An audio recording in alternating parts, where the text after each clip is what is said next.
I wonder what the B12 level of this Buddha is. This is a ripe banana. Watch how easy it pops open. See that? It's already starting to split. Boom. That's a ripe banana. I eat up to... That's a small one. I eat bigger than that, typically. Up to 70 a day. This is a Namdok Mai mango. Really, really sugar sweet. Really high carb. High water content. Packed full of goodness. Digest a treat. Tastes great. Today, I'm going to do what everyone's been asking me to do for the last few years. Going, Harley, I know you're a vegan. A long time vegan. Almost 9 years coming up in 2010. And I think it's March, April, May. In May 2010, 9 years as a vegan. Coming up, or over 4 years as 100% raw vegan now. Surely, you know, your blood work must be just crazy deficient. You know, what about calcium and iron and B12 and protein? You know, all these things and irons and stuff like that. What about it? What about sodium? What about potassium? You eat up to 70 bananas a day. What about potassium? Aren't you going to get hyperkalemia and have renal failure? Let's have a look. So I went down to the doctor and said, Doc, jab me up, take some blood and take it to the lab. This is not like a naturopath or a homeopath or whatever. This is like the real deal, mainstream medical allopathic, you know, doctor, MD, blood test done at the local blood clinic. So enough yapping, let's make it happen. I'll run you through it. So we have Harley Johnstone and the date. There's a bit of mango juice there. 19th of January 2010. Okay, sodium. If it has an asterisk in it, it means it's out of range. So the sodium is, yes, you know, up and down. That day I'd have been out of a Tour de France team. We did 210 kilometers, so interesting. Potassium, hang on, here we go. Potassium's 4.0 and 3.5 to 4.9. That's the range. You know, so people say you'll get too much potassium from eating up to 70 bananas a day. Well, I'm scientific evidence, after eating a lot of bananas for the last 8 years, that this actually is not true. Hyperkalemia is a term we use for patients with renal failure. And they've got renal failure from eating alcoholics or eating a lot of meat and dairy and stuff like that. And they develop kidney disease. So it's not from bananas. So everything's great, you know. Urea, that's always going to be low because uric acid is found in animal products. I'm a vegan, so urea is going to be low. It means more alkaline. That's great. eGFR is kidney function. So greater than 60, that's what we're looking for. Sweet. So again, if it has an asterisk, it means it's out of range. Cholesterol, well, that's easy. Urates, phosphates. Calcium, within range. Hang on, calcium, I thought we need milk for that. All these.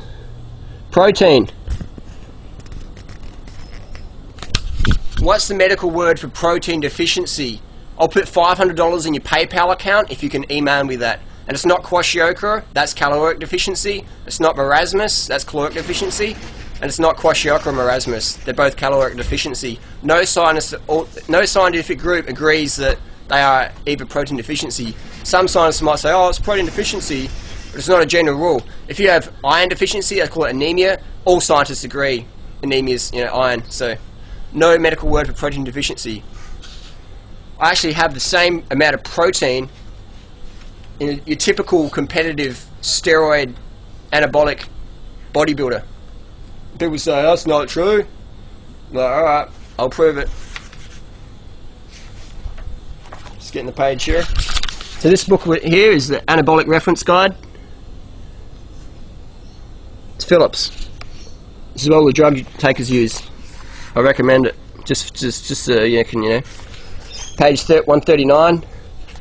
So this is a blood results of a typical bodybuilder. So we'll go straight down to, you know, most of my potassium's lower than a typical bodybuilder, you know. Calcium, all this stuff. Protein, total, 6.7. And that's grams per deciliter, which means 1/10 of a litre, so 100 mils. So we've got 6.7. That's the same as 67. And I've got, you know, so 68.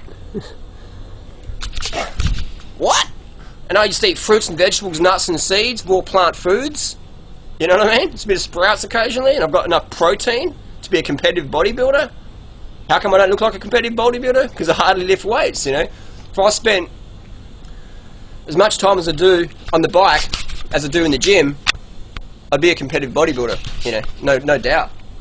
But I'm an endurance athlete, that's where my passion lies, and I like riding my bike up steep hills, and I like running marathons, and ride my bike for 24 hours, and all that sort of stuff.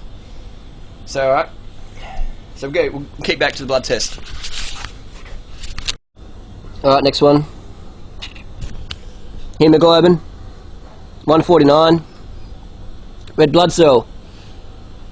You know, all these things. You mean corpuscular volume, that's a good indication of B12 deficiency if it's really high.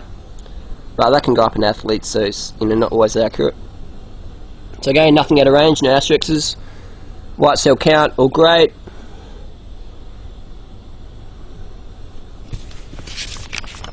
Plasma homocysteine, that's a good one of B12 deficiency if it's out of range. It's within range. Great. Thyroid, 0.5 to 4.0 is the range. 1.4, consistent with normal thyroid function. 19th. Harley Johnstone. Actually, this is my favourite one, so I'll do this in the last. So we've got ferritin, iron, all within range.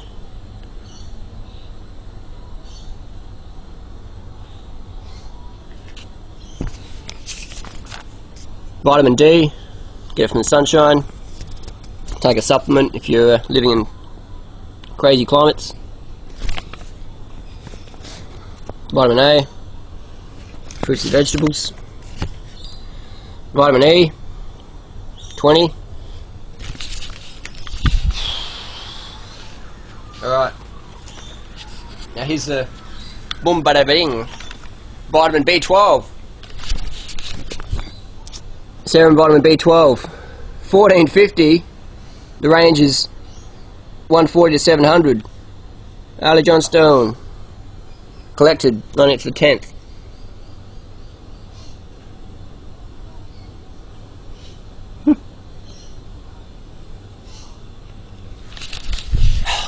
Wow!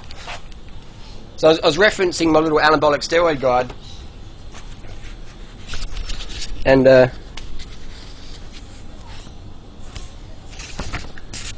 vitamin B12, you know, used by many athletes, feelings of well-being. But hang on, it's like, I thought only vitamin B12 deficiencies occur in vegans. How come bodybuilding books are recommending it? How come you can go on the bodybuilding websites and they say, take vitamin B12, up to 4,000 micrograms a week? You know, it's like, how come, man? Interesting, isn't it? So, watch part 2 of the raw vegan blood tests YouTube video that I'm putting out. Watch part 2 and I'll explain why B12 deficiency is not a vegan thing, it's just a society thing. So there you go, this blood test, man. Paperwork, you know, whatever it takes to provide some example, provide some convincing, or whatever it takes, man, I'll do it. So people, you know, ask me for years and years, put the blood test on the paper. Alright, done, finished. Next challenge, just Google me up, email me, put it on my YouTube, whatever challenge you got, I'll step up and deliver. Peace, see you later.